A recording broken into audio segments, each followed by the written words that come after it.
Avec nous aujourd'hui, on a deux Alpines avec un 4 cylindres et un magnifique V6. Alors là, comme on peut voir, il y en a une de 1982 qui a été dans la BRI, donc Brigade d'intervention rapide de la gendarmerie. Et bien sûr, celle-là, beaucoup plus récente, qui l'est aussi. Mais maintenant, il est utilisé sur la plupart des autoroutes françaises. Alors on vient de la nettoyer, le truc sympa, c'est qu'ici ça fait une petite cuve d'eau où l'eau stagne ici, pareil au niveau de l'aileron derrière. Il y en a une qui est en boîte méca, qui est vraiment super sportive pour l'époque, c'était une championne en plus des rallyes, et celle-là qui est en boîte auto, qui est parfaite pour le circuit.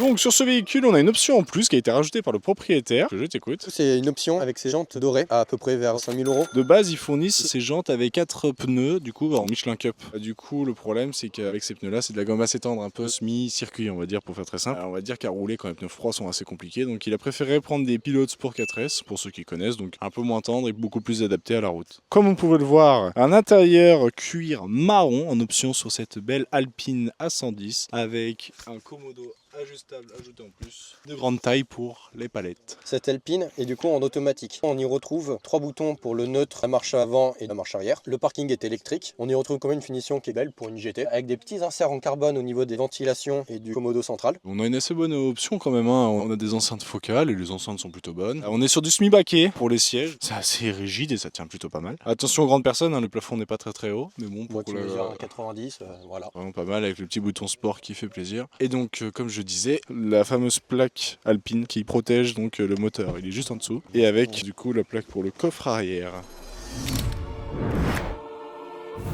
Alors du coup, petit changement comparé à l'autre Alpine, hein. On est quelques années auparavant, même quelques dizaines d'années. Donc on peut voir un petit changement sur l'intérieur du véhicule, avec pas mal de tapisserie et du cuir. Et bien sûr, la petite boîte mécanique. Alors le truc sympa quand même, pour une voiture qui était un peu typée rallye, on retrouve quand même une horlogerie comme à peu près toutes les voitures de l'époque, ce qu'on ne retrouve plus du tout aujourd'hui. Les sièges sont plutôt assez confortables, on est sur un cuir qui est quand même assez rembourré dessous. Il y a 2 places derrière, franchement moi qui fais déjà presque 1,90, j'y loge pas derrière, vraiment pour des enfants. Du coup concernant le pédalier, vu qu'il y a le passage de roue, le pédalier est décalé sur la droite. Donc pour vous donner une petite information concernant une voiture normale, à peu près à l'endroit où vous accélérez, là c'est le frein, vu que tout est décalé sur la droite. Donc il faut légèrement tordre le pied. Alors petite info sympa, pour ouvrir le capot, c'est une petite tirette dans la portière.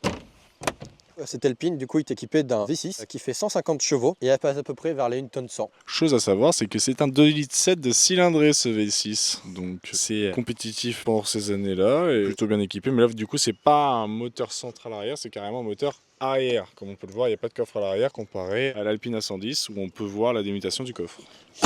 Et du coup, là aussi, vous avez une petite cuvette pour stocker l'eau. Donc, à mon tour de vous faire écouter le son d'une Alpine, donc la 110. Ce qui va changer, c'est qu'on a plusieurs modes disponibles. Donc, on a un mode, on va dire, normal, et un mode sport, tout simplement, que vous verrez donc avec un bouton sur le volant qui va changer la sonorité du véhicule. Donc, là, j'active le mode sport, et là, je vais accélérer.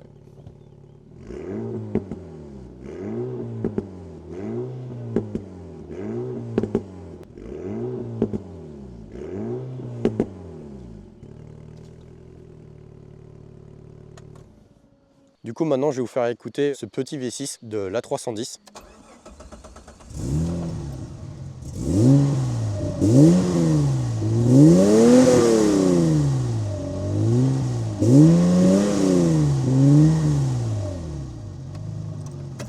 Alors, bien sûr, rassurez-vous.